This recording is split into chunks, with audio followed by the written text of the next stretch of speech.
Alright guys, what's up? All new deck profile today. We are doing Harpies. I've been working on this deck for quite some time. I bought it over 2 months ago, but I've slowly been kind of coming up with some sort of reasonable build. But I actually think this is a pretty good build. Just off of basically any two Wing Beast monsters, you can have a whole field of infinite negates, or you can off of just a special card that I'll show you. You can have basically a one card infinite negate board, which is really really good. But let's get started. All you need from the beginning is 2 copies of Harpie Lady. This is the original Harpie Lady. This is the original print too, so it's uncensored. Still don't know why some Harpies are censored, some are not. It's a big mystery. They're getting reprinted as uncensored. Who knows? But basically, yeah, we play 2 copies of the original Harpie. We are playing Unexpected Die, so we are not playing Cyber Harpie. We just want to throw out 2 Wing Beast monsters as quick as possible so that we can set up our huge combos. Then we play 1 copy of Harpie Lady Sisters. Some cards actually benefit from special summoning from having Harpie Lady Sisters on board because you get additional effects. So for that reason, we do play 1. Although if you really wanted to, you can cut this. We play 3 copies of Harpie Perfumer. This card basically on normal or special summons. This is probably one of the better cards in the entire deck. And this card sets up a 1-card combo just on its own. Basically off of just this 1 card. But yeah, on normal or special summon, you are able to search a card that has a Spawn Trap card that has Harpie Lady Sisters in its text. So Elegant Egotist, for example.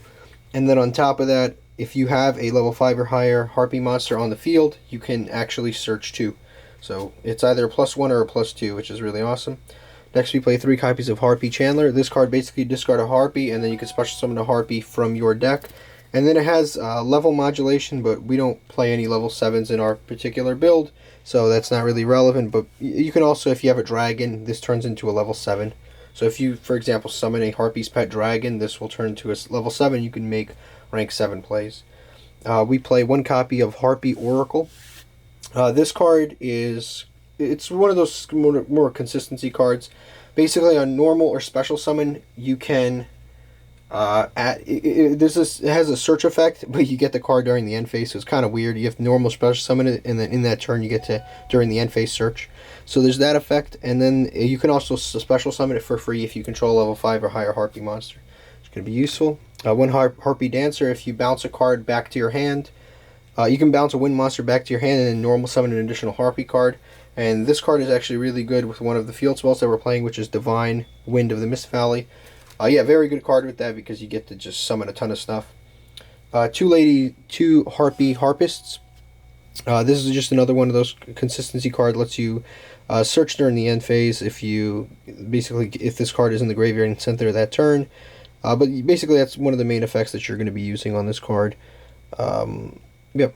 Then we play, or there's also the going second effect, which is when you can bounce. You can bounce a monster you control and a monster your opponent controls, which comes up when you're going second. Then we play 2 copies of a Harpie Queen. This you can discard to search Harpie's Hunting Ground. And I think that is it for the Harpie monsters. Now for our sort of consistency and combo monster, we play 1 copy of Mist Valley Apex Avian. This basically allows us to do the infinite negate with the next card, which is Mist Valley Thunderbird. Basically what you're going to do is you're going to summon this, and you're going to have this on your field in some sort of way, either equipped to a monster or on the field. And when you activate this effect, it allows you to bounce a Mist Valley card back to your hand in order to negate an effect in a chain. It's a once per chain effect. So you will bounce the Mist Valley Thunderbird back to your hand. The effect will be negated. Next chain, Mist Valley Thunderbird has an effect that when it's returned to the hand, you can special summon it. So basically you special summon it and you get to do this over and over and over and over until your opponent loses. It's very, very good for that. Next we play 1 copy of the Barrier Statue of the Stormwind. This is another card that works really well with the new support that came out in Duel Overload, which is with the Simorgh Bird of Sovereignty. You can either set up the Mist Valley Infinite Negate or just the Barrier Statue. And the Barrier Statue is very good, along with all the Harpie cards that pop Spawn Trap cards. And then you have various defenses from things like Crusader Avermax and Linktree, but it can really be a frustrating combo to deal with. Then we play 1 copy of World Chalice Guardragon.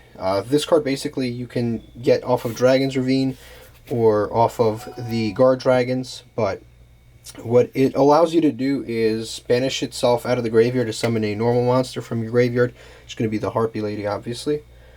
One copy of Tempest. You can summon it either through winds or either by banishing winds out of your graveyard or dragons, which you actually play both of. And then it has a second effect where you can discard this and a wind monster in your hand to search I believe it's a dragon out of your deck. If it's not a dragon, it's a wind. And then we play, but that effect I usually don't use. One copy of Dragunity Phalanx. This is what you, it's a sort of just another combo card. When I show you the combo, this card will make more sense. And one Mist Valley Shaman. It always looked like a Harpie anyway, but now I found a way kind of to put it in the deck. Then for the spells, let's move on to the spells. We play one copy of Harpie's Hunting Ground. And just to be clear here, this deck is very much a field spell based deck. Like the field spells do a lot in this deck. But we play one copy of Harpie's Hunting Ground. We really actually have 5 copies because we have 2 of the queens. We have 2 queens, and then we're also playing a set rotation and a terraforming. So we are actually playing 5 copies of Harpie's Hunting Ground. We always have access. Play one copy of Dragon's Ravine. Like I said, it looks like one copy, but we're actually playing set rotation and terraforming in addition to playing Romulus in our extra deck. So we actually have basically have like 4 copies at least, and Romulus you can summon at any time. And then we play one Divine Wind. This is a very good card too. It's actually limited to 1 on the ban list. I wish I could play around with 3 of them, but this card really is sort of too broken. Because whenever you bounce once per turn, soft once per turn, although it doesn't matter if it's soft or hard once per turn because it's limited to 1 anyway.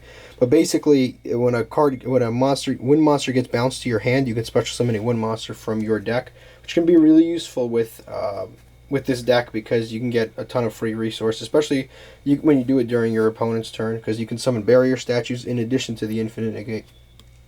Play one set rotation because we play different field spells. One terraforming, again field spells. Next we play 2 copies of Elegant Egotist. This card basically, if you control a Harpie Lady, you can special summon either a Harpie Lady or Harpie Lady Sisters from your hand or deck, which is very useful. Then we play 3 copies of Hysteric Sign, possibly one of the best Harpie cards ever printed. But this card basically allows you to add a Elegant Egotist on activation. Like, it doesn't allow you, it requires you to add an Elegant Egotist on activation. And then its second effect is that when this card is destroyed, during the end phase, you can search 3 different Harpie cards and add them to your hand, but you can't use both of those effects in 1 turn. So you can't use the Search Elegant Egotist effect, which is mandatory, and the other effect, which is to search the 3 cards in the same turn. So you have to actually pop this during your opponent's turn. Then we play 1 copy of Harpie's Feather Rest. This card basically allows you to just get a bunch of recursion. It lets you target Harpie Ladies and Harpie Lady Sisters in your up to 3. Oh, not up to 3, but 3 exactly. And then you shuffle them into the deck and draw a card. And if you have Harpie Lady Sisters on the field, you get to draw 2 cards instead, which is really, really useful because obviously, you know, you draw 2 cards and you get to have recursion. But it's actually it's become more and more of one of my favorites.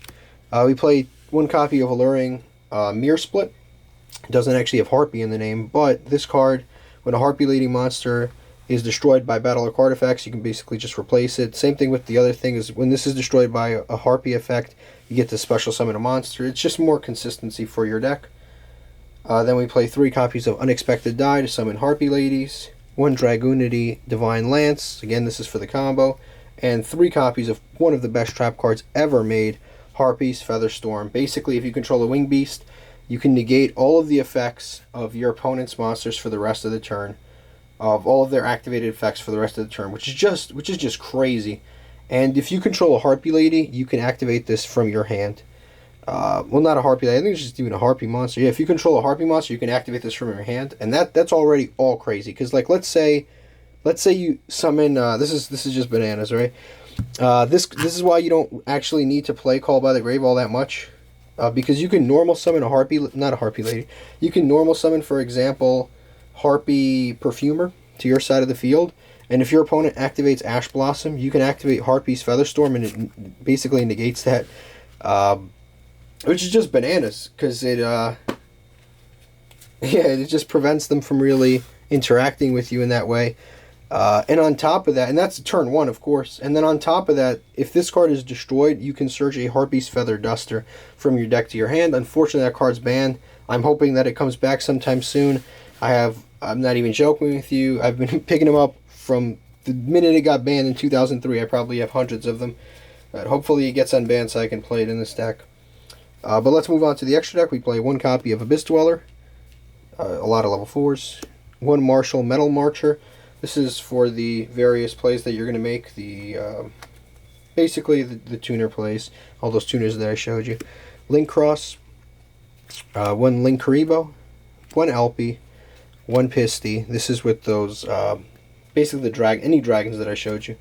1 copy of Nightmare Phoenix, 1 Galaxy Satellite Dragon, 1 IP Masquerena, 1 Union Carrier to attach the birds, 1 Crystron Needlefiber, 1 Harpie Conductor, a Romulus that searches it searches either a Dragoonity card or the All Great Dragon's Ravine, and 1 copy of Bird of Sovereignty and Crusadia Mekhnite Abramax, my favorite Link monster ever. So, let me show you the combo. All you need for this combo, and there's a few other combos that I have, but all you need for this combo is just a copy of Perfumer. That is all you need. It's a 1-card combo that will end you on an infinite negate. Let me just change the angle. It's like a demonstration. This is like... Alright. Let me not zoom out too much here, but there you go. We're just going to go straight into it. So what you're going to do is you're going to normal summon the Harpie Perfumer. When you normal summon Harpie Perfumer, you can search a card that has Harpie Lady Sisters in the name. We're going to search... Not Hysteric Sign, that was a mistake. I'm going to search Elegant Egotist. I'm going to activate Elegant Egotist to search out or to summon out a Harpie Lady monster. It has to be Harpie Lady because it'll help us with recursion later. So we're going to special summon the Harpie Lady there. We're going to link both of these away into a copy of Romulus. Summon Romulus right there.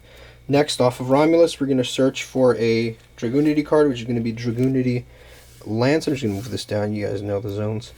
I'm going to activate the Dragoonity Lance. Dragoonity Lance lets me take a Dragoonity monster and equip it to a Dragoonity monster on the field. So I'm going to activate the Dragoonity Phalanx from my deck and equip it directly to Romulus. Then I can, because he's equipped, I can special summon him, so you get special summon right there. Next, from here on in, we're going to use the Romulus in order to make a Link Cross. We're going to summon a Link Cross right here. Now, off of the Link Cross, we're going to summon 2 tokens because Romulus is a Link 2. Remember, these tokens cannot be used for the summon of a...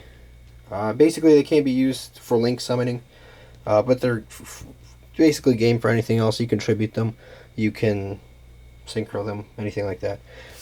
Use the Phalanx and the level 1 token in order to special summon from our extra deck the Metal Marcher.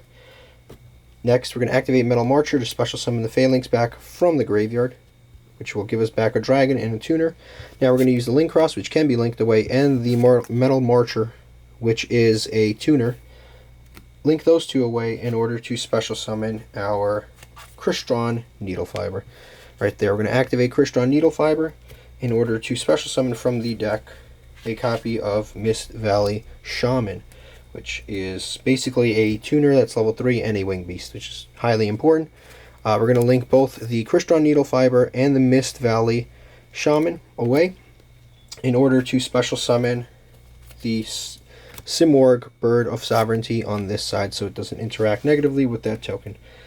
Next, we are going to link away the Phalanx in order to special summon our first guardragon, which is going to be the guardragon Alpi. So I'm going to summon it right there. Activate Alpi in order to special summon a dragon monster from our deck to a zone 2 link monsters point to, which is going to be the World Chalice Guardragon. Now we're going to link away the World Chalice Guardragon in order to special summon a copy of Pisty. Pisty will allow us to special summon a World Chalice, basically a dragon monster from our graveyard or banish pile that Yeah, just the dragon, I guess. It's very generic, it's great. So special summon that right back. Now at this point we can actually go into a 1-2. We can go into a Yugioh, but I don't know why you would, but we're not going to do that. We're going to take the Harpie and the Pisty, and we're going to synchro summon. At this, I mean, not synchro, so we're going to link those two away. At this point you can only summon dragons, so we're going to have to summon Galaxy Satellite Dragon. He has a relevant effect where you can put anything you want on top of your deck during your opponent's end phase, but as of right now, his effect is sort of irrelevant. He's just a pawn in our scheme here. This should have been in the graveyard already, because it was it was connected to that monster. We're going to link away the World Chalice Guardragon in order to special summon a copy of Linkuriboh, right there. Now we are going to take the Linkuriboh and the Galaxy Satellite Dragon. They're both darks, so we're going to link those two away in order to special summon our Union Carrier. Now we're going to use the effect of Union Carrier to basically target a monster on the field and attach a monster as an equip that has the same type or attribute. So we're going to attach Mist Valley Thunderbird to our Simorgh Bird of Sovereignty. They're both wind and they're both wing beasts, so either way it fits.